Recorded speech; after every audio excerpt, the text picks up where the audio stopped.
This is the Sleep Historian. Each night we explore the echoes of the past, stories told slowly to calm the mind and ease you towards sleep. If you enjoy these quiet journeys through time, please like and subscribe, and let the next story begin. Long before sails touched the western horizon, the Atlantic lay vast and quiet. Early mornings revealed slow swells rising beneath pale light, and nights stretched wide under constellations unchanged for centuries. Mariners hugged familiar coastlines, wary of legends describing endless waters and unseen edges. Yet maps slowly filled with questions as much as knowledge. You stand on a rocky shore of late 15th century Europe, listening to waves pulse against stone. Behind you, kingdoms grow restless with ambition, trade, and curiosity. The world feels poised, as if waiting for someone to test the distance hinted at by stars and stories. Move now to the docks of Palos de la Frontera in 1492. Wooden piers creak under the weight of supplies, barrels of water, salted meat, coils of rope. The smell of tar and fresh-cut timber hangs in warm air.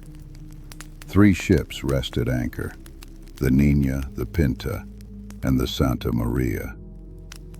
Their hulls shift gently with the tide, lanterns swaying above calm reflections.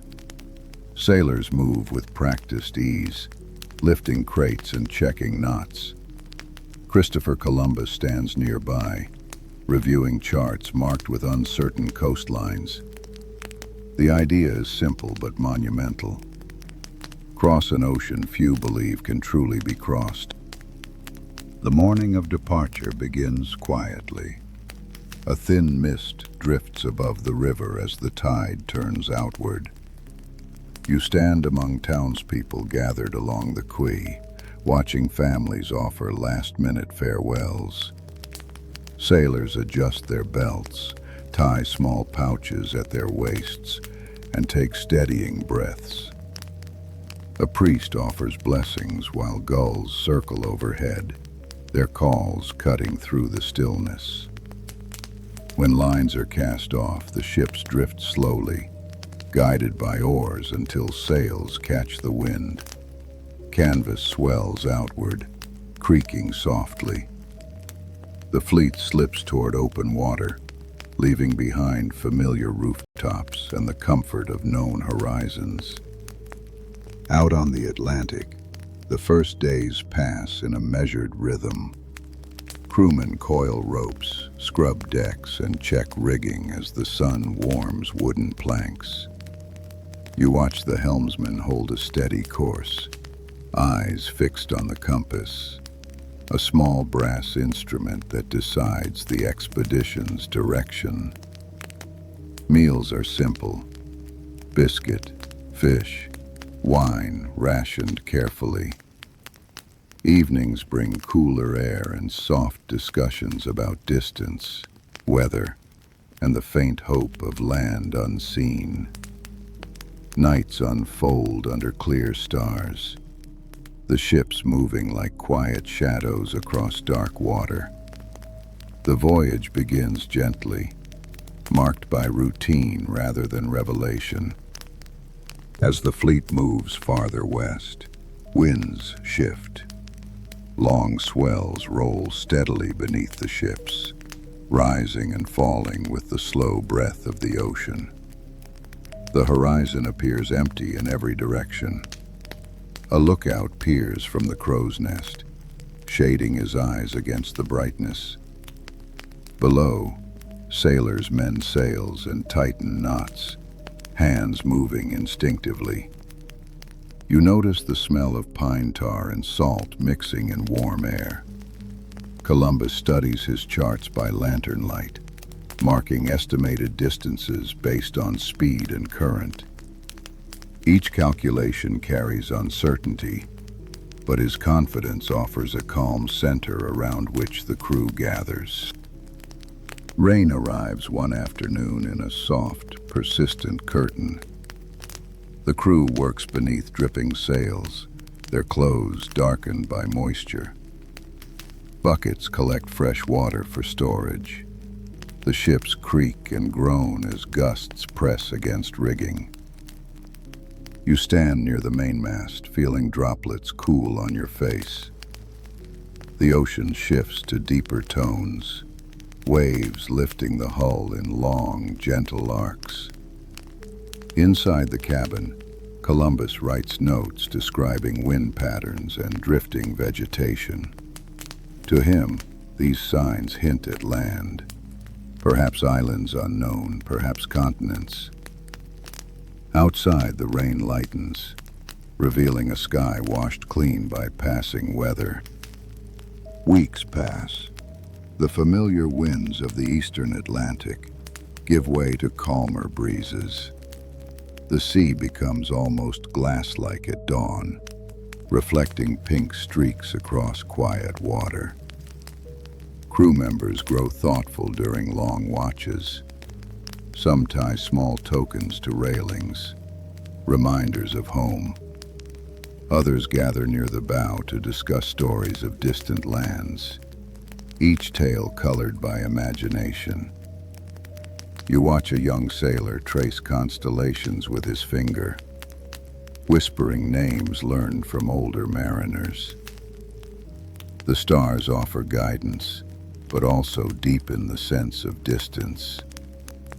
The ocean stretches endlessly, a place both peaceful and unsettling. Concerns begin to surface.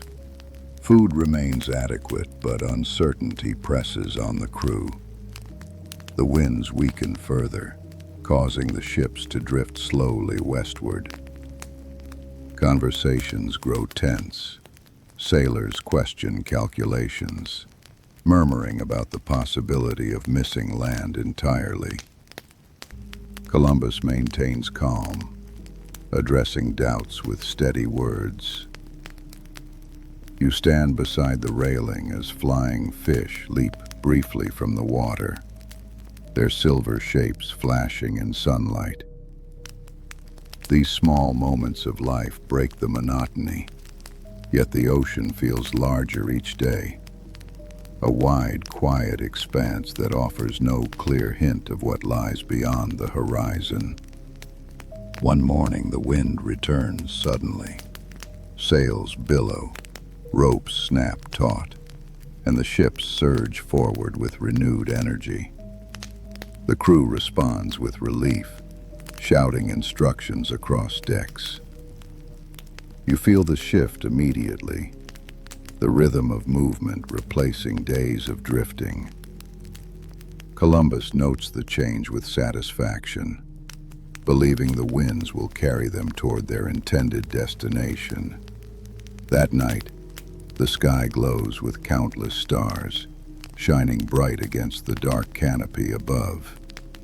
The fleet glides smoothly, lanterns swaying in gentle arcs. Doubts ease, replaced by cautious optimism that the voyage is nearing a turning point. Signs of land grow more frequent. Branches float near the ships along with small pieces of carved wood. Birds appear, not the wide-ranging seabirds seen earlier, but species that rarely stray far from shore. Sailors point excitedly, their earlier anxieties fading. You stand at the bow as the evening light softens, watching flocks pass overhead. Columbus records each observation carefully, convinced land must be close. The mood on board shifts from endurance to anticipation. Even the ocean seems to change, its waves carrying hints of shallower waters ahead, as if guiding the ships toward unseen shores. Tension rises again when no land appears the next day. Expectations had grown so strong that disappointment feels sharp. Some crew members whisper about turning back. Others pace the deck, scanning the horizon endlessly. You watch Columbus address the men, his voice firm yet composed. He reminds them of their progress, the signs, the changing currents. His certainty steadies the atmosphere. Later, as the sun sets, the ocean glows with deep orange reflections. The ships drift in silence, broken only by the soft creaking of timbers. Hope remains, though now tempered by the unpredictable nature of the sea. Then, late one night, the lookout on the Pinta calls out. A faint shape glimmers on the edge of sight, a distant light, steady and real. Voices rise in hushed excitement. Lamps are raised, but darkness makes details impossible to read. You feel the ship's subtle shift as Columbus orders adjustments to maintain course. The crew gathers quietly along the rail, staring into the night. For the first time, the horizon no longer feels empty. A calm anticipation settles among the men, each breath held slightly longer, as if waiting for dawn to confirm what eyes could barely glimpse. At sunrise, land appears. A low stretch of shoreline emerges from morning mist, its green edges catching light. You watch as every sailor stands motionless for a moment, taking in the sight. Waves break gently along a pale beach. Palms sway in the breeze. The crew erupts in relieved cheers, their long uncertainty dissolving. Columbus offers prayers of thanks, his expression a blend of triumph and humility. The ocean behind you feels vast, yet manageable, now that a destination lies ahead.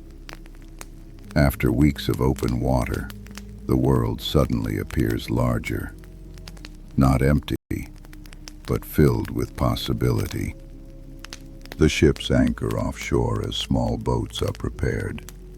You join the landing party rowing toward the beach. The water is warm and clear, revealing fish darting among patches of seagrass.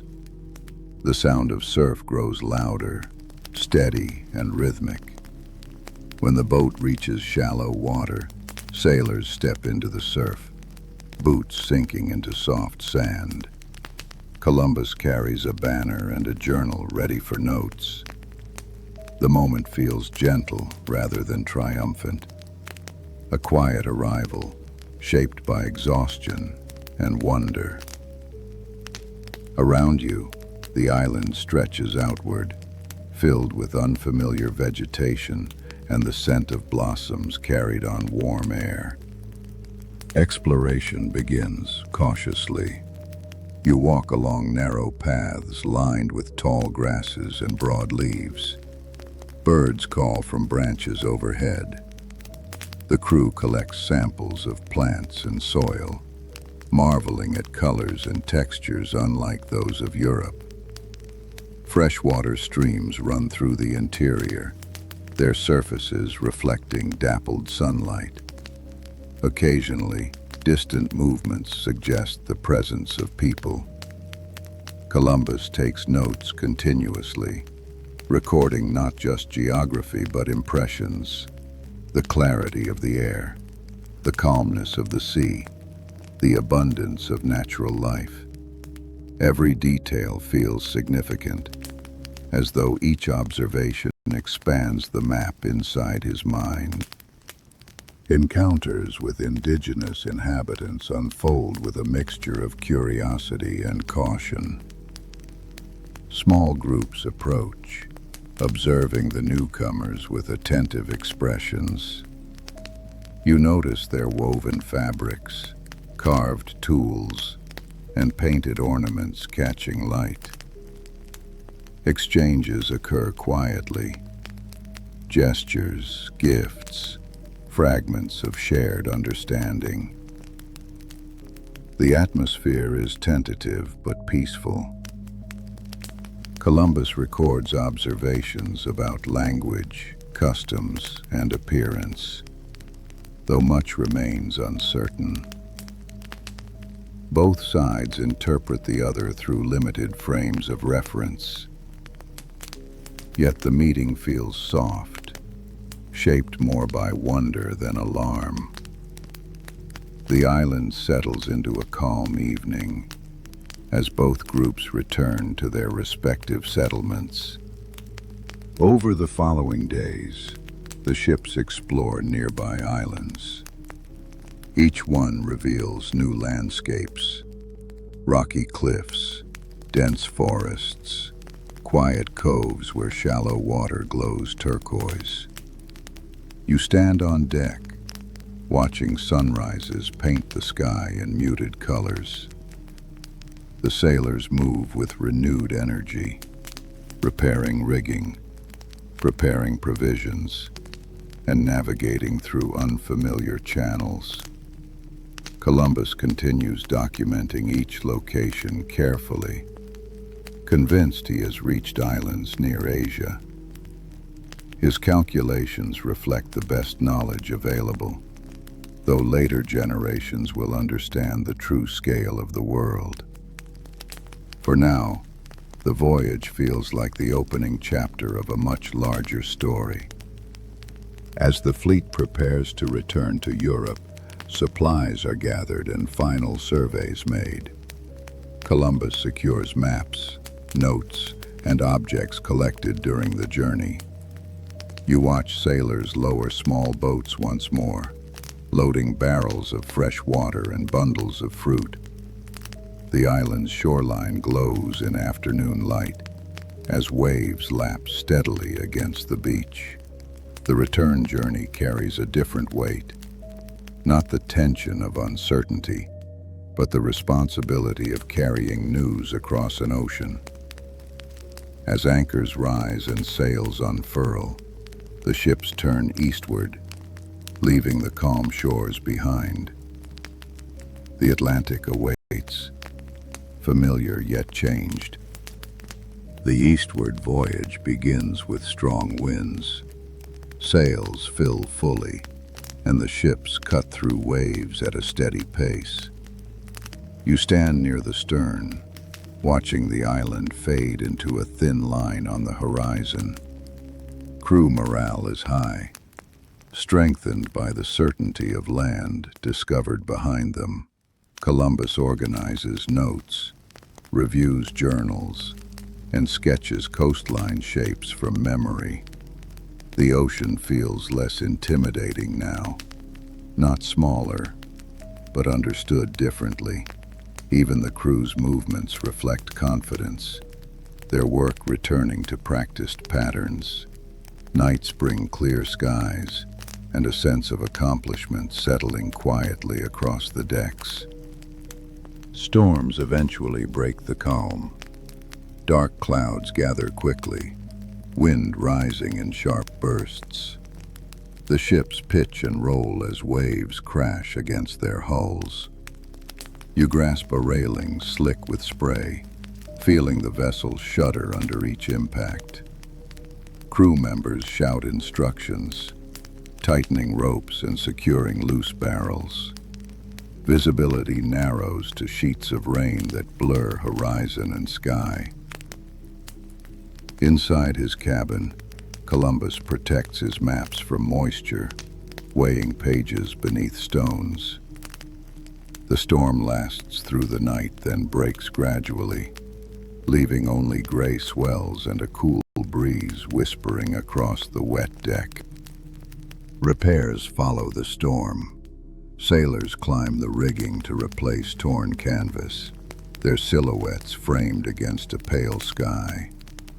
Others pump water from the hold, boots splashing on damp planks. You help pass tools along a line, listening to the rhythmic tapping of hammers securing new boards. The fleet regains order steadily, shaped by teamwork and experience.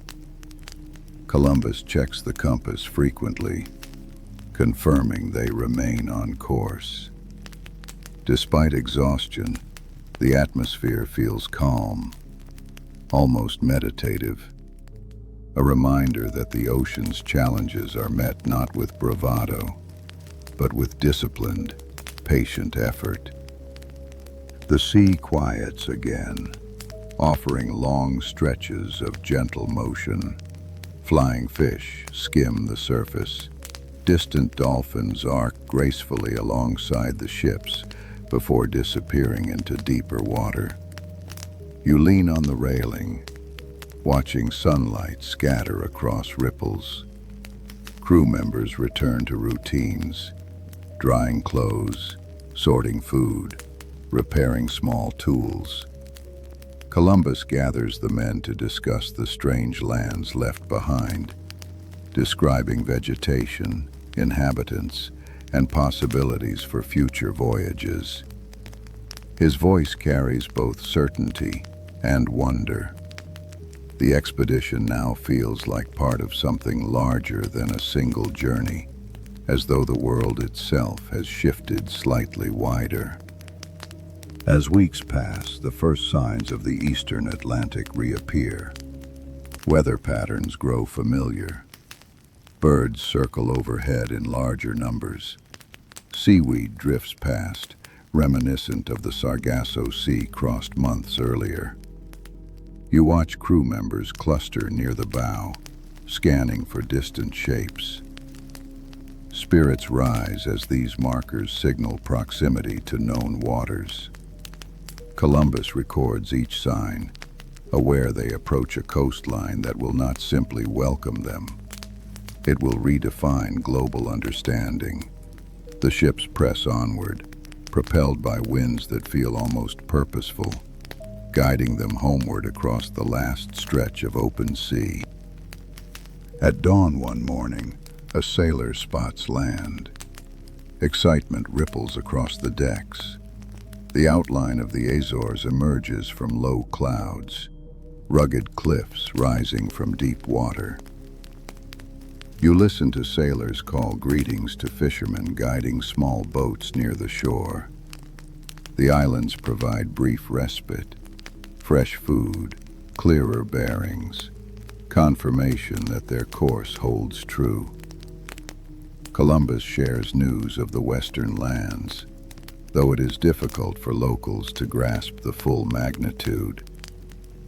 The fleet departs soon after, strengthened by rest and confident that Europe lies just beyond the next horizon. The final leg of the voyage unfolds with steady winds. You stand beside Columbus as he observes the eastern horizon, anticipation shaping his expression. Crew members tidy the decks, preparing for arrival. Conversations turn to home. Families waiting, towns familiar, harbors remembered. The ocean's vastness feels behind them now, though its lessons remain close. Under the soft glow of a late winter sun, the ships press onward. Each mile brings them closer to sharing their extraordinary news with a world still unaware that its map is about to expand dramatically. At last, European shores appear. The Santa Maria is gone, lost earlier to a grounding, but the remaining ships glide toward home ports. Church bells ring as townspeople gather along the quays. You feel the ship slow, ropes thrown to waiting hands. Columbus steps ashore with journals and maps held carefully beneath his arm. His discoveries will ignite debates, inspire future voyages, and alter the world's understanding of oceans and continents. For now, the harbor remains still, filled with quiet awe as the crew disembarks. The voyage ends, but its ripple through history has only begun. News of the voyage spreads quickly across Europe. In court chambers, scholars gather around Columbus's maps, tracing his routes with careful fingers. You stand near a long wooden table where candles flicker against parchment edges. Advisors debate distances, coastlines, and the meaning of unfamiliar plants and ornaments he brought back. Some celebrate his achievement, others question his conclusions. Yet even the skeptics sense the shift. An unseen world has revealed itself. Outside, towns buzz with conversation. Merchants imagine new routes. Sailors whisper about future expeditions. The world feels suddenly wider, its borders softened by possibility and curiosity. In the months that follow, preparations begin for a second voyage. You walk through the bustling docks of Cadiz, where dozens of ships line the harbor. Workers haul timber, barrels, livestock, and tools aboard. Blacksmiths hammer iron fittings, sparks drifting into warm air. The scale dwarfs the first expedition. More ships, more men, more supplies. Columbus oversees the work with quiet intensity, consulting lists and speaking with captains. The fleet will explore further, map coastlines, and establish settlements. The atmosphere blends excitement with responsibility. The ocean ahead is no longer a blank unknown, but a vast, unfolding chapter. Among scholars and navigators, debates intensify. Some believe Columbus reached islands off Asia. Others argue these lands could be something entirely different. A new continent unmarked on ancient charts. You stand in a candlelit library where globes rest on carved stands, their surfaces worn by generations of hands. A cartographer sketches coastlines based on sailors' reports, lines tentative yet determined. The room smells of ink and old parchment. Outside, rain taps gently against narrow windows. Even in this quiet space, you sense the momentum of a world rethinking its shape, adjusting its understanding of oceans, distances, and horizons. Return now to the ocean. You stand on the deck of one of Columbus's later voyages, feeling the familiar rise and fall of waves. The fleet sails past islands lush with forests and rivers, documenting wildlife, geography, and local cultures. Interactions with indigenous communities vary, some marked by trade and cautious exchange, others by misunderstanding. The atmosphere carries a mix of discovery and tension. Columbus records everything meticulously, though his interpretations often reflect the limits of his worldview. The sea remains constant, calm one day, restless the next, shaping the rhythm of each encounter and decision. Storms grow fierce in tropical waters. One afternoon, towering clouds gather rapidly, swallowing sunlight. You brace yourself as the wind roars, whipping spray across the deck. Waves crash against the hull, sending shuddering vibrations through wooden planks. Crew members shout orders, securing sails and tying down supplies. Thunder rolls overhead, echoing like distant drums. Columbus prays quietly, gripping the rail until knuckles pale. After hours of relentless movement, the storm passes, leaving behind scattered debris and exhausted men. The sea settles into long, slow swells. Even seasoned sailors glance toward the horizon with renewed respect for its unpredictable power. Difficulties mount. Some crew members grow restless, frustrated by harsh conditions and uncertain leadership. You walk through dim quarters where men sit sharpening knives, mending clothes, or whispering grievances. Tempers rise during long stretches of rain or dwindling supplies. Columbus attempts to restore order through discipline and appeals to purpose. Tension ebbs and flows like the tide. Outside, the ocean offers brief moments of calm. Sunlight glittering on waves, dolphins swimming alongside the bow. These small sights restore morale, reminding everyone of the wonder that first carried them across the Atlantic. As months turn into years, Europe's relationship with the newly encountered lands becomes more structured. Ships sail regularly, carrying settlers, officials, and new intentions. You stand at a harbor where families gather with bundles of belongings, uncertain but hopeful. Merchants load goods for trade. Priests carry books and vestments. The rhythmic clatter of carts and hooves fills the air. The ocean no longer feels distant or theoretical. It has become a corridor connecting worlds. The consequences of this connection, complex and far-reaching, begin to take shape quietly in the background of everyday routines. Back in Spain, Columbus presents detailed reports to the monarchs.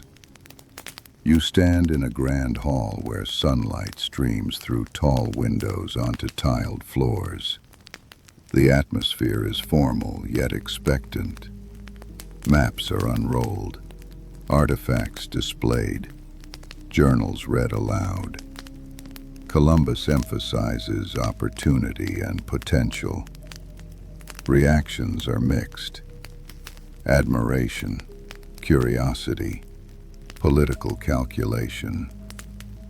Though his later years will bring challenges, disputes, and declining influence, this moment reflects the height of his achievement.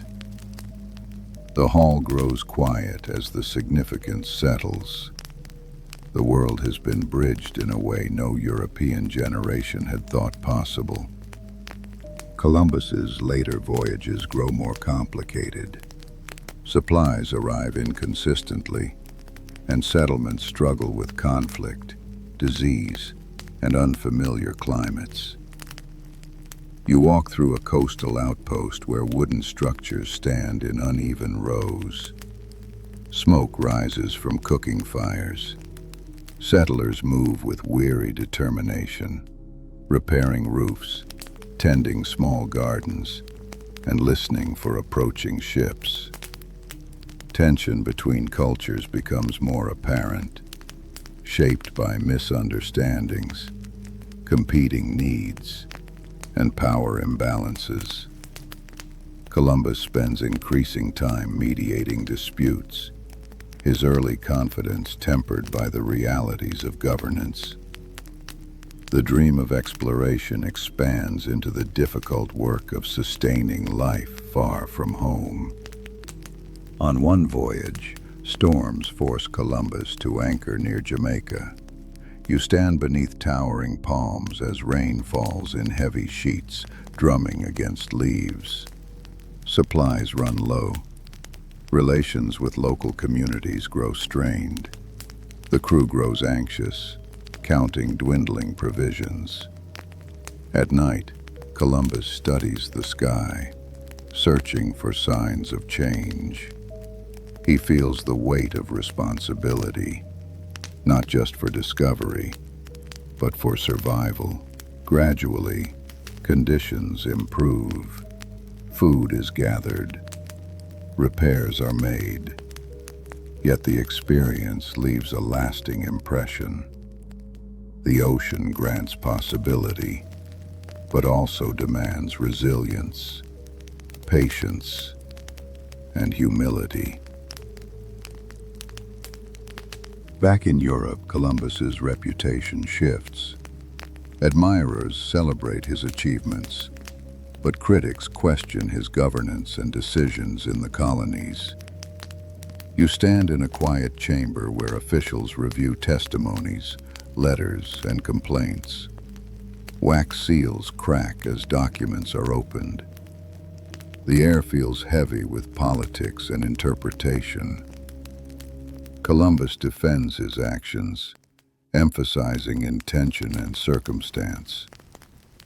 His later years become marked by illness and diminished influence, though he continues believing he reached territories near Asia.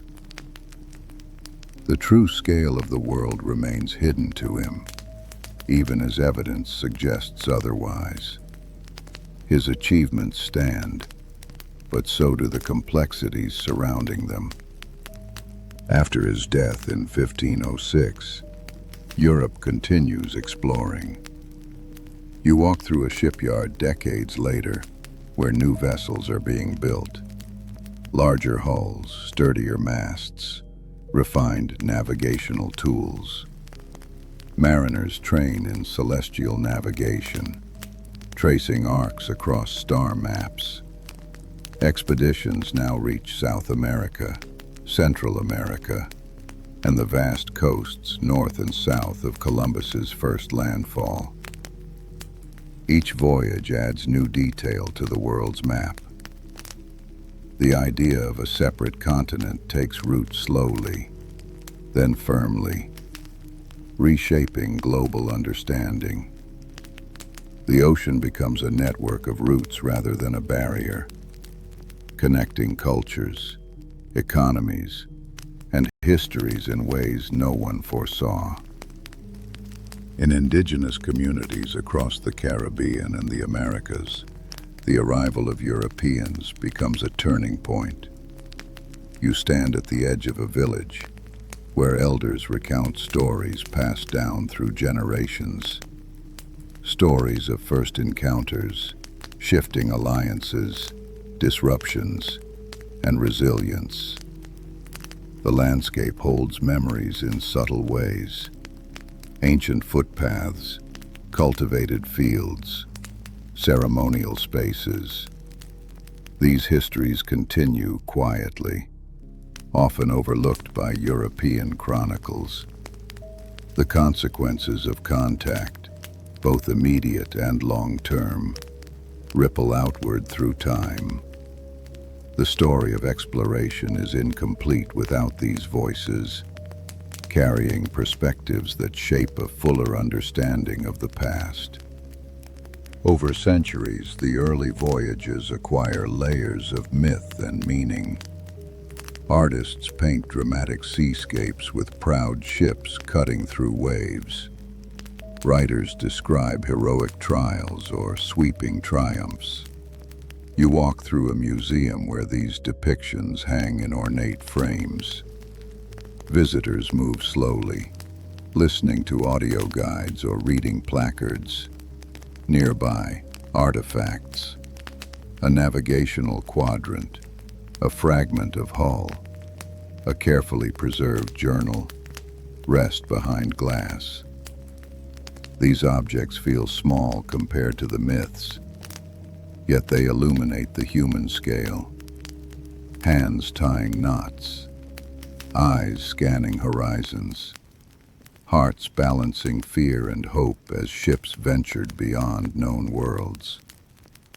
Modern historians revisit the era with clearer, more nuanced understanding. You sit in a quiet study where researchers examine old charts beside satellite images, comparing early interpretations with modern coastlines. Discussions include navigation, trade, cultural encounters, and the dramatic reshaping of global systems. The narrative becomes neither simple celebration nor condemnation, but layered, acknowledging bravery, ambition, misunderstanding, and impact. Through careful study, the past becomes more complete. The ocean that once seemed infinite now appears as a shared space, binding continents together through centuries of movement, exchange, and memory. 500 years after the voyage, commemorations unfold across the world. Ships retrace routes, museums host exhibitions, scholars publish new research. You watch a modern replica vessel sail from a Spanish harbor, its wooden hull gleaming under sunlight. Spectators line the pier, imagining the courage it once took to leave shore behind. Children wave flags. Photographers capture the scene. The air carries a sense of reflection rather than triumph. Recognition that one voyage can shape centuries, altering perceptions of distance, culture, and possibility. The world feels connected in ways unimaginable in 1492, yet still marked by its echoes. Stand now on a quiet beach at sunrise. Waves roll gently up the sand, retreating with soft sighs. The sky brightens slowly, revealing a horizon that once held unimaginable mystery. You imagine the three ships silhouetted against morning light, sails catching new wind.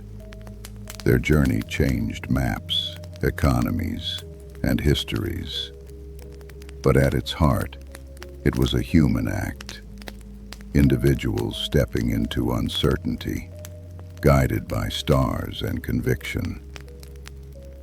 The simplicity of the scene contrasts with the enormity of its consequences. As sunlight grows, the beach feels timeless, shaped by countless tides and stories that continue to unfold. Walk inland through a coastal forest where paths wind among tall trees. Birds flash between branches. The air smells of earth warmed by early light. Indigenous communities thrived here long before European sails appeared, their histories woven into the landscape. Later generations adapted to sweeping changes brought by contact, preserving traditions even as the world shifted around them.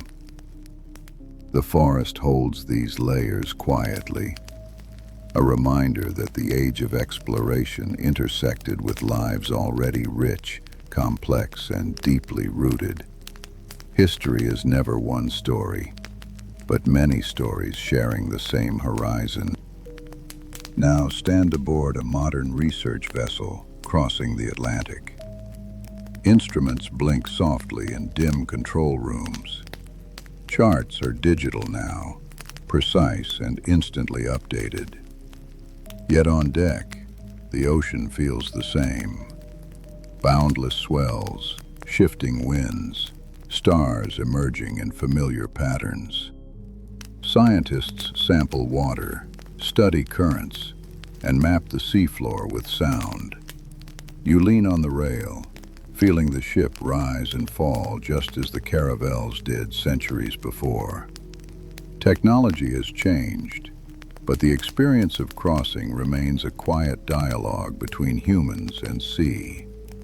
The Atlantic still holds vastness, mystery, and patient movement.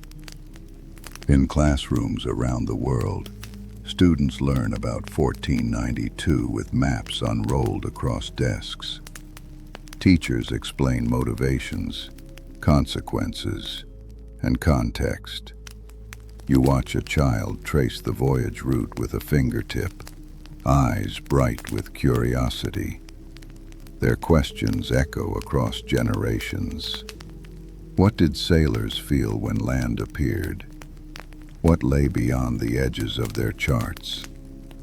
How did the journey reshape lives on both sides of the ocean? Education anchors the past in understanding rather than myth, offering clarity and empathy. Through learning, the complexity of history becomes accessible, guiding future perspectives with care. Walk through a maritime archive, where preserved letters rest in temperature-controlled drawers. You open one carefully, handwriting curved and steady, ink faded to soft brown. A sailor describes calm seas, strange birds, and the moment he first glimpsed unfamiliar shoreline. His words carry a blend of fear and awe, emotions unchanged across centuries. Holding the letter, you feel the closeness of lives often overshadowed by grand narratives. The age of exploration was shaped not only by leaders, but by countless ordinary people whose experiences form the heartbeat of history. Step outside into a quiet harbor at dusk. Fishing boats bob gently. Lamps glow along a stone quay. The air cools as evening settles, and gulls circle overhead before finding rest.